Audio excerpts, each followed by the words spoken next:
ఒక్కసారి కొమ్మూరి గోల్డ్ కి కాల్ చేయండి. తాకట్లో ఉన్న మీ బంగారాన్ని విడిపించి మార్కెట్ ప్రైస్ కి వాళ్ళు కొనుక్కుని మిగతా డబ్బులు మీకు ఇచ్చేస్తారు. నమస్తే, welcome to our channel. Ugadi నుంచి కొత్త పంచాంగం స్టార్ట్ అయిపోయింది.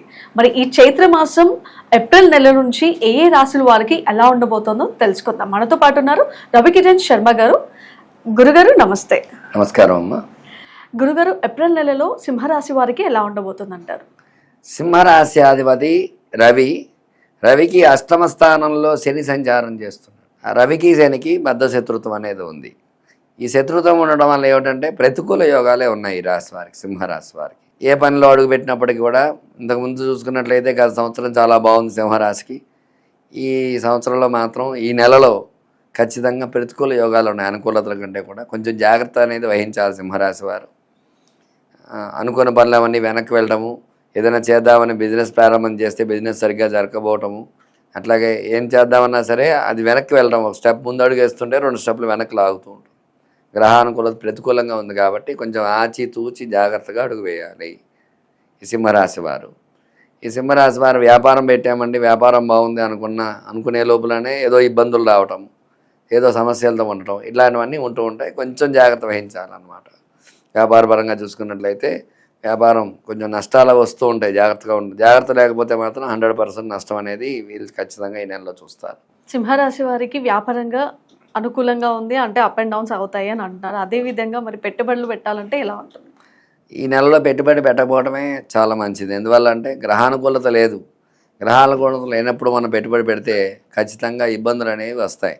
అందువల్ల పెట్టుబడులు పెట్టకుండా ఉండటమే చాలా మంచిది. ఒకవేళ పెట్టినప్పటికీ కూడా అవి పెరిగే అవకాశాలు, ఒకవేళ స్టాక్ మార్కెట్స్లో పెట్టినట్టయితే అవి పెరిగే అవకాశాలు చాలా తక్కువగా ఉంటాయి. ఒక 20% మాత్రమే అనుకూలతలు ఉన్నాయి. అది కూడా గ్రహానుకూలత ఉంటే, మీకు గ్రహ బలం బాగుంటే, లగ్నాంతు బాగుండి మీ జాతకంలో బాగున్నట్టయితే మీకు అనుకూలతలు వచ్చే అవకాశాలు ఉన్నాయి. లేదంటే మాత్రం పెట్టుబడులు పెట్టడం అంత మంచిది కాదని 100% చెప్పడం జరుగుతుంది. గురుగారు, సింహరాశి వారికి ఆరోగ్యపరంగా ఎలా ఉంటుంది? ఆరోగ్యపరంగా చూసుకున్నట్లయితే అష్టమ శని వల్ల కంపల్సరీ అనారోగ్య యోగం అనేది ఈ రాశి వారికి ఉంది. అష్టమంలో శని సంచారం చేస్తుంటే ఖచ్చితంగా ప్రతికూల యోగమే ఉంటుంది. హెల్త్ ప్రాబ్లమ్స్ అనేవి వస్తూ ఉంటాయి. కొంచెం కార్డియా సమస్యలు ఇట్లాంటివన్నీ వచ్చే అవకాశాలు ఈ రాశి వారికి ఉన్నాయి. కొంచెం జాగ్రత్త వహించాలి.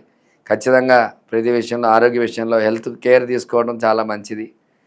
ఈ రాశి వాళ్ళలో ఉన్న వారందరికీ కూడా ఈ యొక్క రవి శని ఇద్దరు బద్ధశత్రులు అవటం వల్ల, తండ్రి కొడుకులే అయినప్పటికీ కూడా శని సంచారం అష్టమ స్థానం అవటం వల్ల ఆయన ప్రభావం అనేది 8 ఖచ్చితంగా చూపించడం అనేది జరుగుతుంది.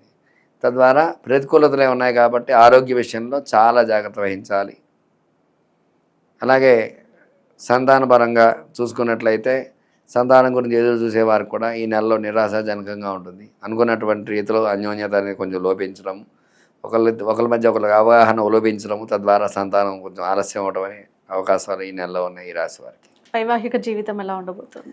వైవాహిక పరంగా చూసుకున్నట్లయితే వివాహం కాని స్త్రీ పురుషులకు ఈ నెలలో కూడా అనుకూలతలు తక్కువగానే ఉన్నాయి. సంబంధాలు వచ్చినప్పటికీ కూడా అది సెట్ కాకపోవటము, ఒక అవగాహన తక్కువగా ఉండటము. ఎందుకంటే భగవంతుడు ఇక్కడ రాసేది కాదు, రాత మనకు అక్కడే రాసేస్తాడు. ఎవరికి ఏ సంబంధం రావాలి, ఎవరికి ఎప్పుడు ఏది ఎలా జరగాలి అనే విషయాలు అవన్నీ కూడా మనకు ముందే తెలుస్తాయి. అవన్నీ కూడా జాతకంలో పలానా సందర్భంలో పలానా వారికి వివాహం అవుతుంది అని రాసి ఖచ్చితంగా తెలుస్తుంది. ఈ సమయంలో ఈ నెలలో అవుతుంది అని చెప్పగలుగుతాం. అదే దాని గొప్పతనం. అందువల్ల ఖచ్చితంగా ఈ నెలలో ప్రతికూల యోగమే ఉంది ఈ రాశి వారికి అనుకూలతల కంటే కూడా. వల్ల వివాహం గురించి ఎదురు చూసేవారికి నిరాశాజనకంగా ఉంటుంది.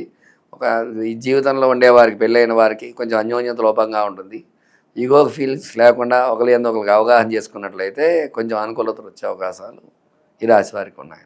గురుగారు, మరి సింహరాశి పరంగా ఇప్పుడు చూస్తే ఈ సింహరాశి వాళ్ళకి అన్నిట్లో కూడా అనుకూలం చాలా తక్కువగా ఉన్నాయి. మరి ఏ రత్నాన్ని ఉపయోగిస్తే మంచి ఫలితాలు పొందొచ్చు? వీళ్ళు కెంపు రాయి పెట్టుకున్నట్లయితే ఈ రాశి వారికి అనుకూలతలు వచ్చే అవకాశాలు. ఎందుకంటే రాశ్యాధిపతి రవి కాబట్టి రవికి కెంపు ఇష్టం. ఈ కెంపు పథకాన్ని ఎప్పుడైతే ధరిస్తారో నవరాత్రాల్లో 100% వీళ్ళకి అనుకూలతలు వచ్చే అవకాశాలు ఖచ్చితంగా ఉన్నాయి.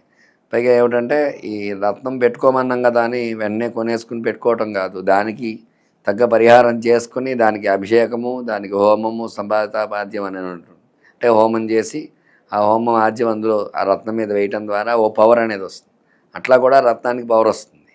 డైరెక్ట్గా రత్నం తీసుకుని షాప్లో నేను చేతికి పెట్టుకున్నా మాకు కలిసి రాలేదు అని అన్నా కూడా ఫలితం అనేది తక్కువగా ఉంటుంది. అంటే ఉంటుంది, బాగా ఫలితం రావాలంటే మాత్రం పవర్.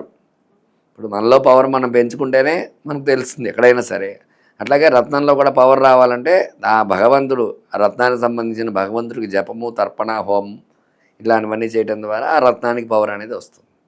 అందువల్ల ఆ కెంపు పెట్టుకునేవారు తత్పరిహారం చేసుకుని ఖచ్చితంగా ఆ పెట్టుకున్నట్లయితే గ్రహానుకూలత అనేది వచ్చే అవకాశాలు ఉన్నాయి. సింహరాశి వారు ఏ భగవంతుని ఆరాధించాలంటారు? వీళ్ళు సూర్యారాధన చేయటం చాలా విశేషం. ఎందుకంటే సూర్యనారాయణమూర్తికి ప్రతినిత్యము సూర్యోదయాత్ పూర్వం నిద్ర లేవాలి. లేచి సూర్యుడికి, ఆ ఉదయిస్తున్న సూర్యుడికి 3 సార్లు అర్ఘ్యం ఇవ్వటం ద్వారా కూడా సూర్యానుగ్రహం వల్ల కూడా ఆరోగ్య సమస్యల నుంచి కూడా మిగతా సమస్యల నుంచి కూడా బయటపడే అవకాశాలు ఉంటాయి.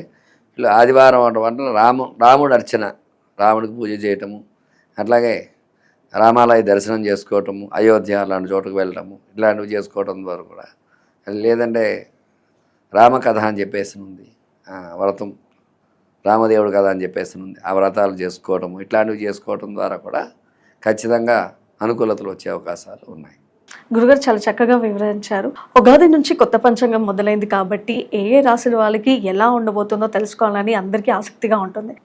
జ్యోతిష్య రత్న వేలూరి రవికిరణ్ శర్మ గారి అపాయింట్మెంట్ తీసుకొని మీకున్న సమస్యలకి పరిష్కారం తెలుసుకోవాలనుకుంటే కింద స్క్రోల్ అవుతున్న నంబర్కి కాల్ చేయండి.